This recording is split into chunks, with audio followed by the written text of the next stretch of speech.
Guys, তো today is my birthday. তো সকাল থেকে বার্থডের জন্য অনেক নাচানাচি করেছি। বন্ধুরা সকালবেলা একটা কেক কাটিয়েছে আমাকে। ওটা আমার জন্য সারপ্রাইজই ছিল, আমি নিজেও জানতাম না সেটা। তো এখন আমি যাচ্ছি পড়তে, বার্থডের দিন হলেও আমাকে পড়তেটা যেতে হবে, আর আমি পড়তে রেডি হয়েই যাব। তো চলো দেখতে থাকো। তো সকালবেলা পড়াটারা শেষ করে আমরা চলে গেলাম সুইটির বাড়ি। ওরা ওখানে আমার জন্য সারপ্রাইজ প্ল্যান করে রেখেছিল, যেটার গন্ধটুকুও আমাকে পেতে দেয়নি। তারপরে ওখানে গিয়ে দেখি ওরা আমার জন্য কেক, স্পার্কেল সব কিছু নিয়ে হাজির হয়ে গেছে।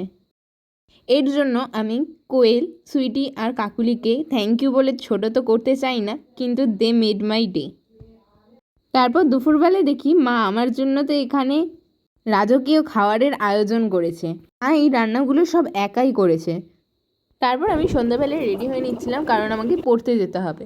তো পড়তে যাওয়ার থেকে পড়ে আসার পর আমার কেক কাটা নিয়ে আমার একটু এক্সাইটমেন্টটা বেশিই ছিল। যেহেতু আমি পড়তে যাওয়ার 5 মিনিট আগেই রেডি হই, তো ওইভাবেই তাড়াহুড়ো করে রেডি হয়ে চলে গেলাম পড়তে।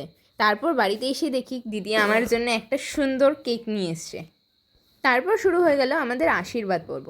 আমাদের আশীর্বাদের ফ্যামিলির একটা রিচুয়ালস আছে, যে বড় থেকে ছোটরা সবাই যার জন্মদিন তাকে আশীর্বাদ করে। তো সেই অনুযায়ী প্রথমে ঠাম্মা, তারপর বাবা, মা। আজকে আমি ছিলাম কোটিপতি, সবাই এসে আমাকে শুধু টাকা ধরিয়ে দিচ্ছে। এরপর আমাকে মা আশীর্বাদ করতে চলে আসলো। তো মা এসে আমাকে একটু বেশি বেশি আশীর্বাদ করছিল, যা দেখে আমার দিদি খুব জ্বলছিল। তো দিদিকে জ্বালাতে আমার খুবই ভালো লাগে। তো ও এসে পরে আমার সাথে অসভ্যতম করতে শুরু করে দিল, আর অসভ্যের মতো আশীর্বাদ করলো, এই করলো সেই করলো, যার জন্য আমি রিভেঞ্জে ওকে এত বড় একটা টিপ পরিয়েছি। তাতার জন্মদিনে তাতাকে একটাই আশীর্বাদ করলাম আমি, ওর চুলগুলো আরও দিন দিন পাকা হোক, আর ওর ব্রণ যে আছে সোমবার, মঙ্গলবার, বুধবারের না হওয়া, এপ্রিল মাসের 25 তারিখের না হওয়া হাগাগুলো। তারপর আমাদের তৃতীয় বিশ্বযুদ্ধ হওয়ার পর এখানে আমাকে আশীর্বাদ করতে এসেছিল জিম্মা। জিম্মা আমাকে খুব সুন্দর করে টিপ টিপ পরিয়ে একদম আশীর্বাদ করছিল, আর আশীর্বাদ করছিল যে আমি মাধ্যমিকে যেন খুব ভালো নাম্বার করি। আর তারপর টাকা দিয়ে চলে গেল, আর আমিও প্রণামটা সেরে নিলাম। তারপর চলে এসেছিলো বদ্দি আমাকে মিষ্টি টিষ্টি খাওয়ালো, আর আমাকে একটা গিফটও দিল, চকলেট। তারপর শুরু হয়ে গেল কেক কাটিং পর্ব। Happy birthday to you, happy birthday to you, happy birthday কাকা, happy birthday to you, happy birthday. বয়স এখন আমার সবে 16, আহা সবে 16।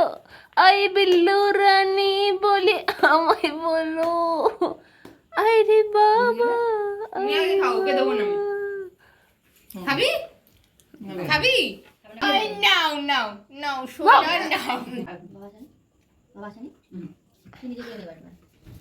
তারপর বুদ্ধদা এসেছিল আমাকে গিফট দিতে। ফার্স্টে ও আমাকে গিফট দিতে খুব ইয়ার্কি মারছিল আমার সাথে, যার জন্য পরে আমি ওর হাত থেকে গিফটটা ছিনতাই করে নিয়ে নিই শেষমেশ।